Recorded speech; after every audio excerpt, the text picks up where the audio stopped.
कल बांकीपुर उपचुनाव समाप्त हो गया और समाप्त होने के बाद ही जैसे ही समाप्ति की घोषणा हुई लगभग 6 बज के 2 मिनट से सभी टीवी चैनलों पर और अगर सोशल मीडिया की बात कहें तो फिर सोशल मीडिया के ऊपर जो सर्वे रिपोर्ट है वो जारी होने लगे। उसके बाद जो बढ़त दिखाया जा रहा है हर जगह पे वो प्रशांत किशोर को लेकर यानी जनसुराज की बढ़त दिखाई जा रही है। अब इस बात को भला भारतीय जनता पार्टी कैसे पचा सकती है? प्रेस कॉन्फ्रेंस हो गया, प्रबुद्ध प्रवक्ता हैं अजय आलोक साहब, बाकायदा उन्होंने प्रेस कॉन्फ्रेंस किया और संवाददाताओं को संबोधित करते हुए कई जानकारियां दी। उन्होंने प्रशांत किशोर का नाम, असल में पीके को लेकर बात हुई कि भाई पीके मतलब प्रशांत किशोर नहीं बल्कि प्रखर कुटिल होता है। और ये जो प्रखर कुटिल साहब हैं वो कई तरह के योजनाओं के साथ मैदान में कूदे हैं।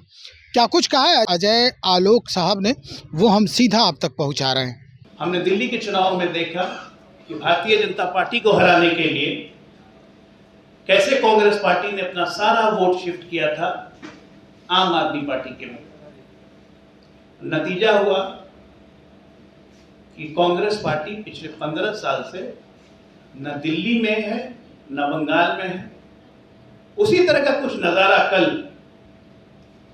चुनाव के दौरान मिला, चुनाव प्रचार के दौरान भी मिला, जब हमने खुलेआम देखा बूथ पे कि आरजेडी का पोलिंग एजेंट कह रहा है अपने ही लोगों को जो वोट देने आए, इन्ने नहीं उन्ने। ये उन्ने किन्ने किधर है, ये आप लोग के लिए सोच का विषय है। पूरे चुनाव में हमारे युवराज गायब रहे। एक पार्टी के कथित युवराज जो है, अपने आप को घोषित युवराज रखा हुआ है, पूरे चुनाव गायब रहे। अंतिम 2 दिन में अवतरित हुए, एक बार भी विरोधी का नाम नहीं लिया, खाली नरेंद्र मोदी, सम्राट चौधरी, भारतीय जनता पार्टी, एक बार भी नाम नहीं लिया। तीसरे हमारे जो प्रत्याशी थे, उनका नाम तो वैसे पीके है, लोग जानते हैं प्रशांत किशोर, लेकिन ना प्रशांत है ना किशोर है, वो है प्रखर कुटिल। पीके मतलब प्रखर कुटिल। जब से जनसुराज की शुरुआत हुई, ये पदयात्रा करते थे, तब से ये बार बार कहते थे कि लालू जी के बेटवे मुख्यमंत्री बनी, तू लोग ना बनबो, जाके हर जगह ये बोलते थे। पूरे चुनाव में इस प्रखर कुटिल व्यक्ति ने कभी आरजेडी का नाम ही नहीं लिया। सोचिए कितनी साइलेंट अंडरस्टैंडिंग थी। ये दोनों एक होकर चुनाव लड़ रहे थे, एक बार भी अटैक नहीं किया इस प्रखर कुटिल व्यक्ति ने तेजस्वी यादव को, जो पहले घूम घूम के तेजस्वी को खोजते थे 24 से 25 में। तो ये साइलेंट अंडरस्टैंडिंग है, तो इससे हमें कोई मतलब नहीं है। राजनीतिक प्रयोग होते रहते हैं, लेकिन इस प्रयोग का अंतगत्वा यही होता है कि जो पार्टी अपनी राजनीतिक जमीन खोती है वो राजनीतिक वजूद उसका मिट जाता है। तो हमारी आरजेडी अब राजनीतिक वजूद मिटने की ओर बढ़ चुकी है। अब आप देखिए तीसरी मजेदार चीज, 5 बजे का काउंटिंग खत्म होता है, 5:02 से सर्वे आने शुरू होते हैं, काक से सर्वे। कभी आपने सुना 6 बजे से सर्वे आने शुरू हुए, 6 बजे खत्म हुई, चुनाव आयोग ने अधिकारी घोषणा की 6:02 पे पहला सर्वे। भाई हम लोग इतने दिन से राजनीति में हैं, आप लोग पत्रकारिता में हैं, प्रदेश का चुनाव हो, देश का चुनाव हो, फाइनल रिजल्ट आते आते 2-3 घंटा लगता है। हम भारतीय जनता पार्टी विश्व की सबसे बड़ी पार्टी, हमारा अपना पोलिंग फीडबैक आते आते हमें बन गया था 9, लेकिन इनका सर्वे 6:02 पे आ गया। कौन सा मत? कोई लोक मत है, कोई जन मत है, कोई अपना मत है, कोई तेरा मत है, तू खा मत, तू पी मत, तमाम तरह के सर्वे जितने होते हैं ऊपर से नीचे तक, वो सर्वे आना शुरू किया। सर्वे के माध्यम से संदेश प्रसारित किया गया, फलाना जीत गया, फलाना हार गया, इतना परसेंट, इतना परसेंट। सेफोलॉजिस्ट की बाहर आ गई थी कल शाम से बिहार में। ये फेक सर्वे जो है, किसी का ऑफिस है दिल्ली में, मालवीय नगर में, किसी का ऑफिस है लखनऊ में, और किसी पार्टी का झंडा लगा हुआ है। तमाम तरह के फर्जी इन्फ्लुएंसर्स, ऐसा हो गया, वैसा हो गया, ये बढ़ गया, वो बढ़ गया। मतलब क्या आप साबित करना चाह रहे हैं? हार की कुंठा इतनी बढ़ी हुई थी कि पूरे चुनाव अराजक की तरह बिहेव करते रहे। चुनाव के एक रात पहले जक्कनपुर थाने में बैठ के पुलिस ऑफिसर्स पे दबाव डालने की कोशिश की। नियम तय है, चुनाव प्रचार खत्म हुआ, जितने बाहरी कार्यकर्ता है, जो वोटर नहीं है, वो एरिया छोड़ के चला जाए। हम लोग भी जाते हैं चुनाव प्रचार में, छोड़ के चले जाते हैं। क्यों नहीं गए भाई? पुलिस कार्रवाई नहीं करेगी। और तो और जक्कनपुर थाने में रात भर बवाल काटा 2 बजे तक, ताकि कवरेज मिलती रहे, सिंपैथी हासिल कर सके।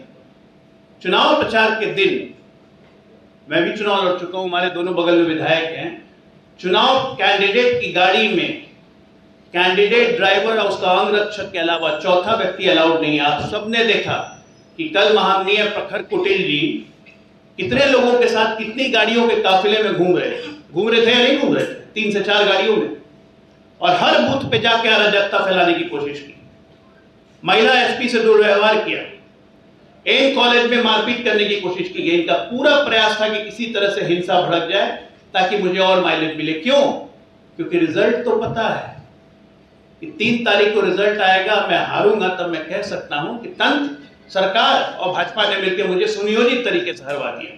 जबकि सच्चाई है कि इस व्यक्ति ने लगातार पूरे चुनाव में, चुनाव के पहले ही इसने एक अराजकता की प्लानिंग की हुई थी।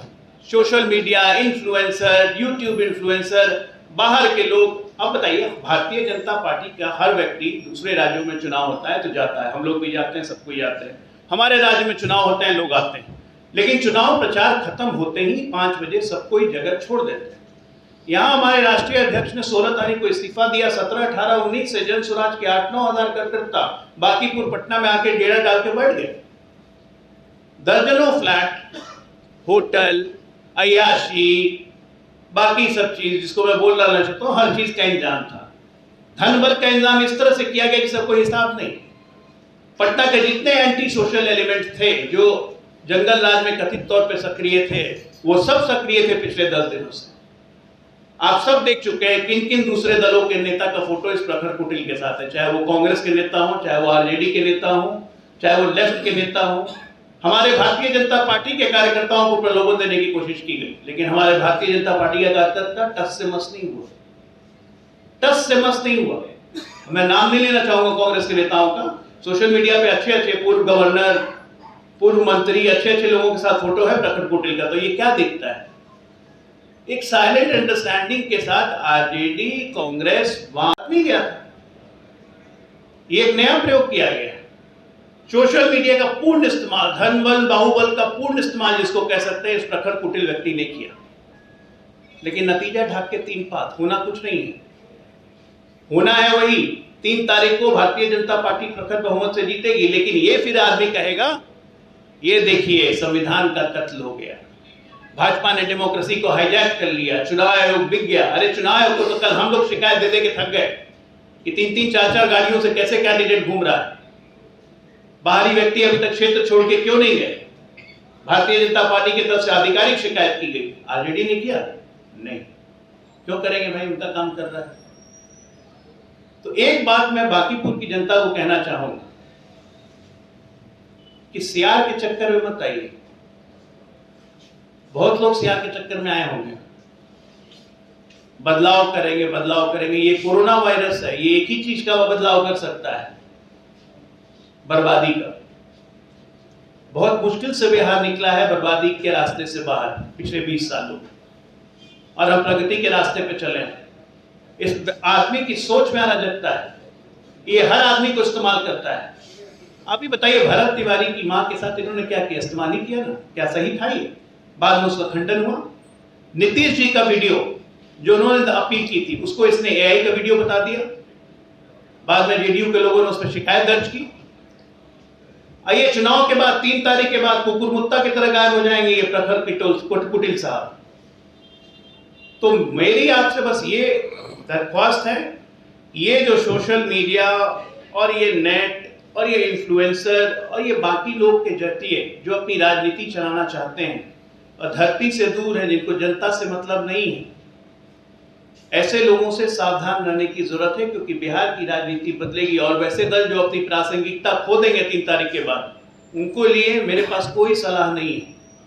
और अंत में बस एक बात कह के बात खत्म करूंगा। ये चुनाव तो हो गया, अगला चुनाव हमारा पंचायत चुनाव है, नगर निकाय का चुनाव है। तो प्रखर कुटिल जी से आग्रह है, करहगर से मुखिया का चुनाव लड़िए। भारतीय जनता पार्टी का एक कार्यकर्ता करघर का आपको 100 रुपया चंदा देगा। धन्यवाद। भाई इन्होंने साफ कह दिया है कि पूरे चुनाव के दौरान एक बार भी इन्होंने आरजेडी को या तेजस्वी यादव को आड़े हाथों नहीं लिया है, जबकि एनडीए को और भारतीय जनता पार्टी के लिए ये हमेशा हर पग पर कांटा बोते चले गए हैं। 3 तारीख को रिजल्ट होना है। अजय आलोक ने साफ कहा है कि रिजल्ट के बाद इनकी जो राजनीतिक गतिविधि है और राजनीति की असलियत है वो भी जनता के सामने होगी। तो चलिए इंतजार करते हैं, 3 तारीख को रिजल्ट है बांकीपुर का, और किसके पक्ष में रिजल्ट आता है ये जरूरी है अब समझना, क्योंकि बहुत ही दिलचस्प मुकाबला हो चुका है अब बांकीपुर का। बने रहिए हमारे साथ, बहुत शुक्रिया आपका।